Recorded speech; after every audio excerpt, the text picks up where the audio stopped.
قرآن کریم کے 9ویں پارے میں اللہ تبارک و تعالیٰ نے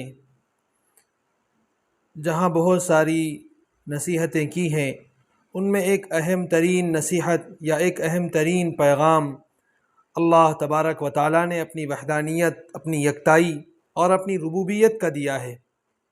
سورہ اعراف آیت نمبر 172 172 اللہ تبارک و تعالیٰ نے عہد الست کو ذکر کیا ہے۔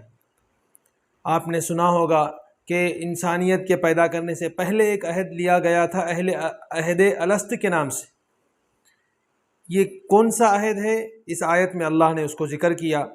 اللہ تبارک و تعالیٰ نے حضرت آدم علیہ السلام کو بنانے کے بعد ان کا پتلا بنانے کے بعد اللہ نے ان کی پشت سے جتنی مخلوقات آدم علیہ السلام کو لے کر کے پوری قیامت کے آنے تک جتنی انسانیت اور جتنے لوگ آنے والے ہیں ان سب کو جمع کیا۔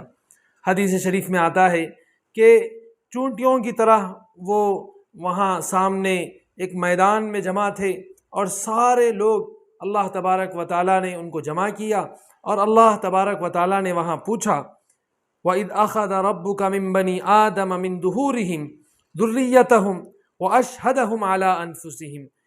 اللہ نے ان سے سوال کیا الست بربکم، کیا میں تمہارا رب نہیں ہوں؟ اللہ نے ہم تمام کی روحوں کو، ہمیں یاد بھی نہیں ہے کہ کب ہمیں جمع کیا گیا، لیکن اللہ نے جمع کیا۔ قالوا بلا، پوری انسانیت نے کہا کہ کیوں نہیں، یہ نہیں کہا کہ آپ ہی ہمارے رب ہیں۔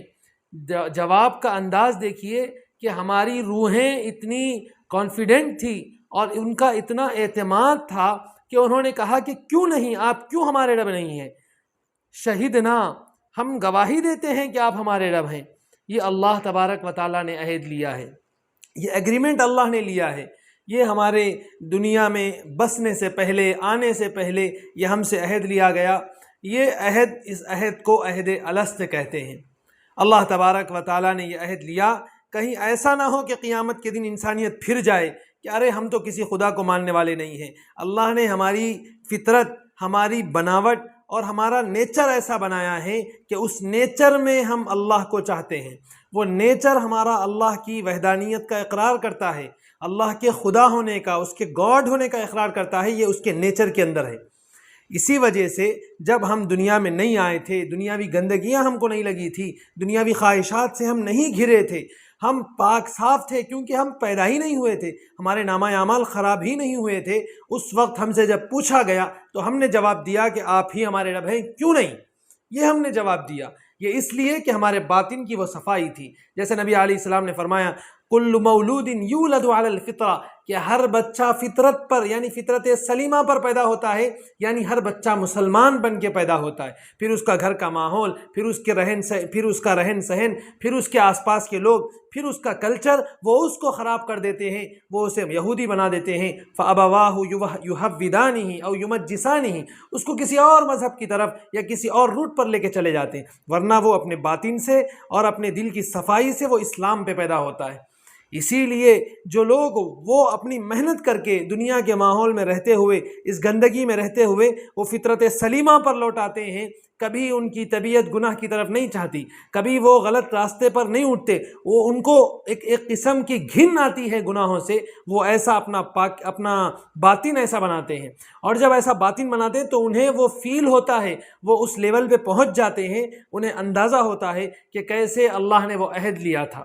آج ہمارے باطن پر، ہمارے دلوں پر ایسا گرد و غبار چھایا ہوا ہے جس کی وجہ سے ہمیں اندازہ بھی نہیں ہے کہ یہ عہد کب لیا گیا تھا، لیکن وہ ہمارے اکابر مشائخ اولیاء اللہ، وہ لوگ جن کے باطن اتنے صاف تھے انہیں اندازہ ہوتا تھا۔ حضرت ذوالنون مصری رحمۃ اللہ علیہ بہت بڑے تابعین میں سے اور بہت بڑے اللہ کے ولی گزرے ہیں، اور بہت علم والے بھی آدمی تھے اور بہت عمل والے بھی آدمی تھے۔ وہ کہتے ہیں کہ مجھے اچھی طریقے سے یاد ہے کہ کیسے اللہ نے پوچھا اور کیسے ہم نے جواب دیا۔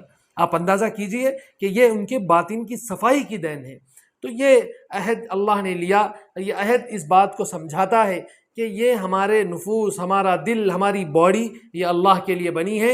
اسی لیے ہماری روحیں اس وقت میں باشعور نہیں تھی، ہمیں اندازہ بھی نہیں ہے، لیکن ہماری روحوں نے اللہ کی وحدانیت کا اقرار کیا ہے، اللہ کے ایک ہونے کا اقرار کیا ہے، اس کا مطلب یہ ہے کہ ہماری روحوں کا اللہ سے تعلق ہے۔ ضرورت اس بات کی ہے کہ ہم اپنے جسم کو صاف کریں، پاک کریں، گناہوں سے دور رکھیں، تاکہ وہ روحانیت کا کنیکشن اللہ سے پھر قائم ہو جائے۔